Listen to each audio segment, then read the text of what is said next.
I'm about to enter one of the most interesting places in the Bundesland of Hessen and maybe in all of Germany, which is the Roman fort at Saalburg, the castrum. It is the best, most completely reconstructed Roman fort on the Roman Germanic Limes.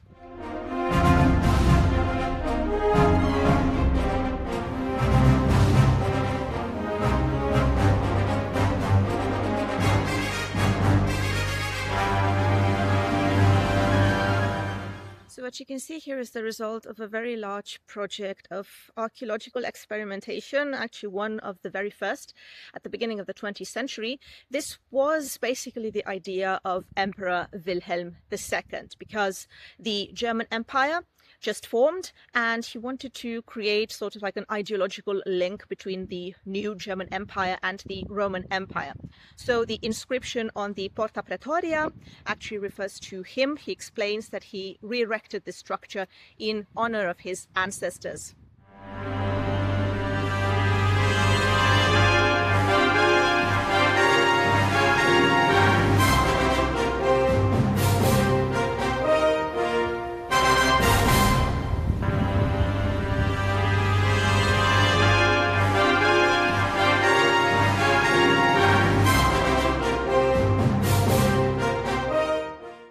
Okay, so let me tell you a bit about the history of this place, because we have multiple layers. So what you can see today is the latest layer, obviously, which was from the 3rd century.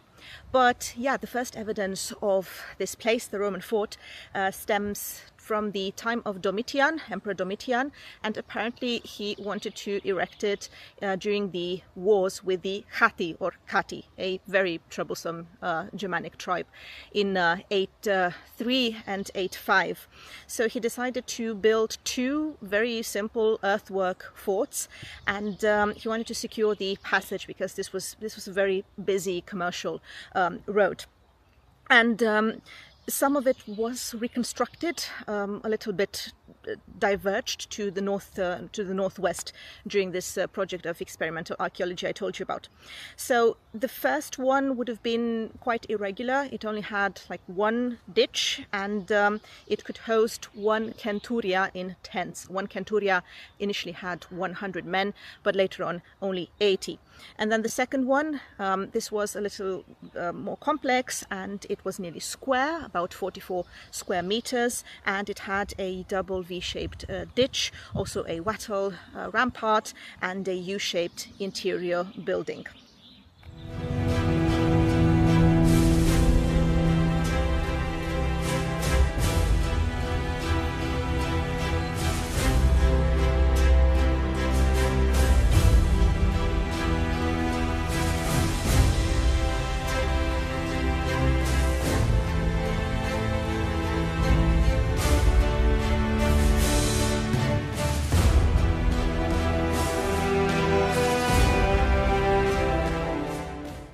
The second phase dates back to around the year 90. This is when a simple timber earth fort was erected for a numerus that would have comprised 2 centuria, so 160 men. The numerus that resided here, it's a bit unclear who they were, but one hypothesis states that it is actually a numerus Britonum, so people recruited among the Britons. It was northward oriented and it had a timber and turf wall. It also had a fossa punica, that would have been a 2-meter deep ditch, 5-meter wide. There was also a bath outside of the wall, and what's most interesting, a vicus, so that would have been the civilian settlement, and actually this is the only place where such a civilian settlement was excavated and researched.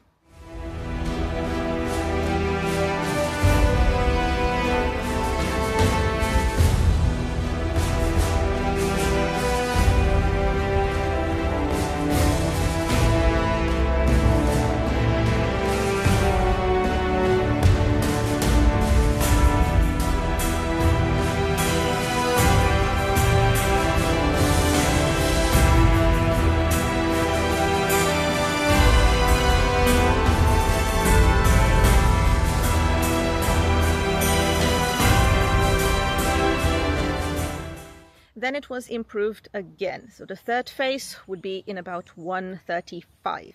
It was replaced by a 3-hectare camp, this time for a cohort comprising 500 men.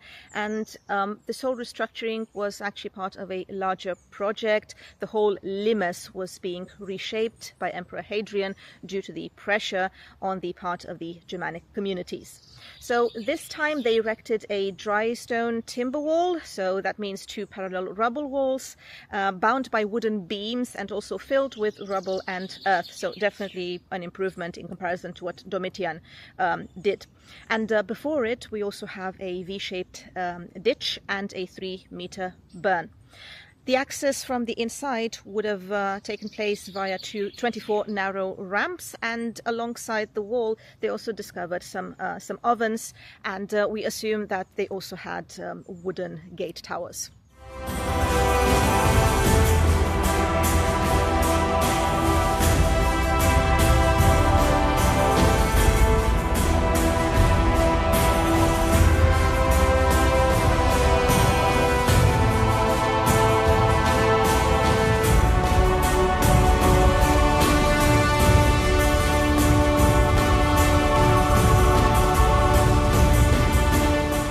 Last but not least, the final phase of construction, the stone fort.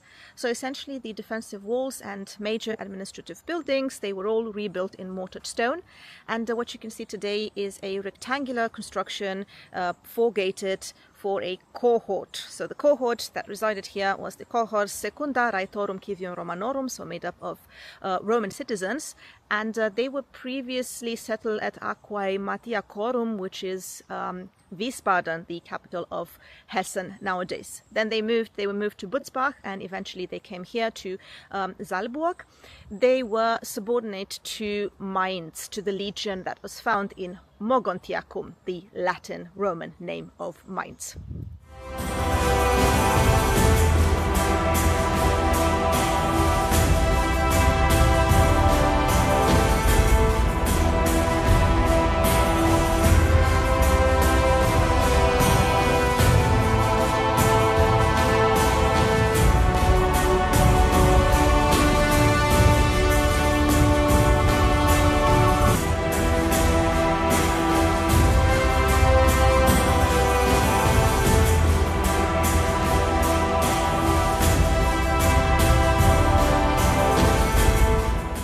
Things were started to get really complicated for the Romans in the 3rd century.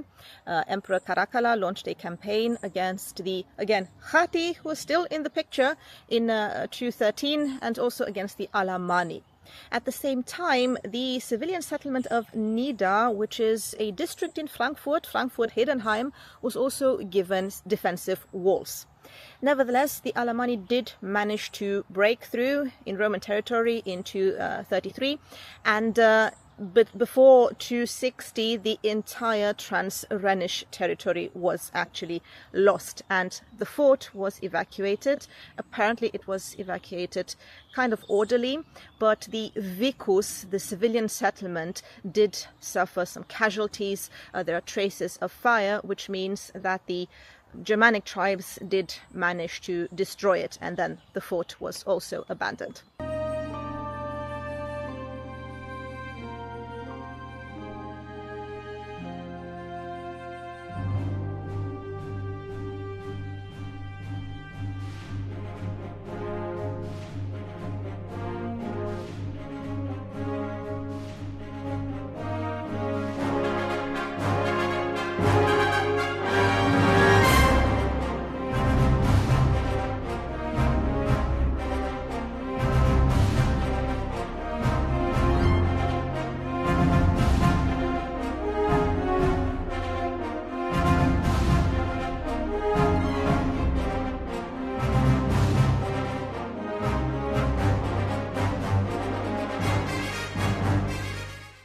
kind of buildings would you have found in this type of rectangular fort?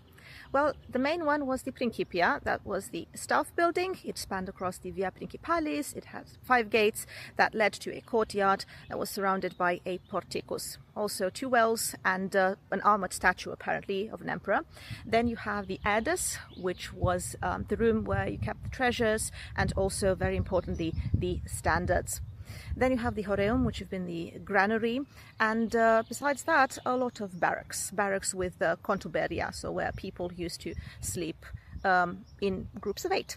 There would have been 2 camp roads, one going north-south, called the Via Praetoria, and then the other one east-west, that is Via Principalis. And the gates, they were called Porta Praetoria, Porta Decumana, Porta Principalis Sinistra, and Porta Principalis Dextra.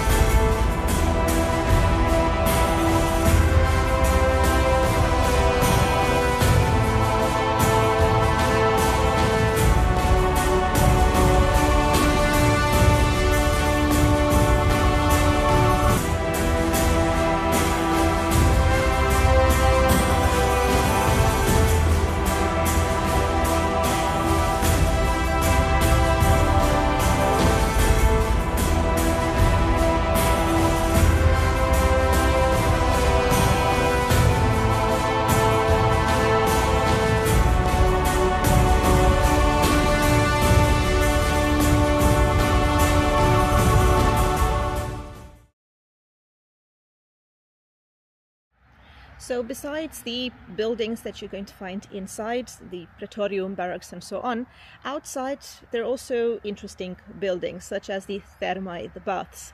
And the baths, they were originally of the row type, so you would have a caldarium, the hot bath, a tepidarium, the warm bath, and then the frigidarium, the cold bath, and they even had a boiler room. Then there was also the guest house, the mansio. This would have been a building that would have lodged official travelers, and it would have also served as a horse relay station for the imperial post.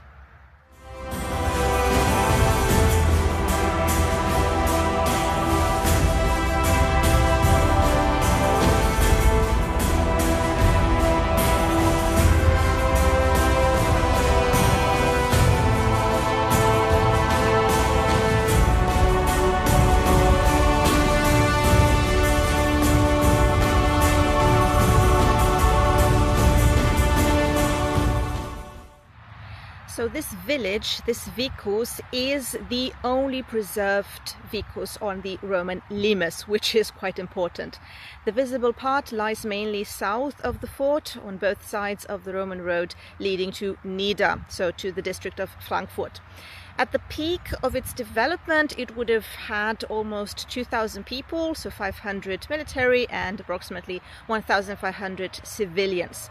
It also developed in 3 phases, just like the fort, and there have also been excavations at the cemetery. Around 300 graves were found here, all cremation burials with typical grave goods like pottery and oil lamps and coins, occasionally also glass and bronze objects. It is suspected that there was also a Mithraeum here. The god Mithras was quite popular among Roman soldiers, but some are skeptical of this identification.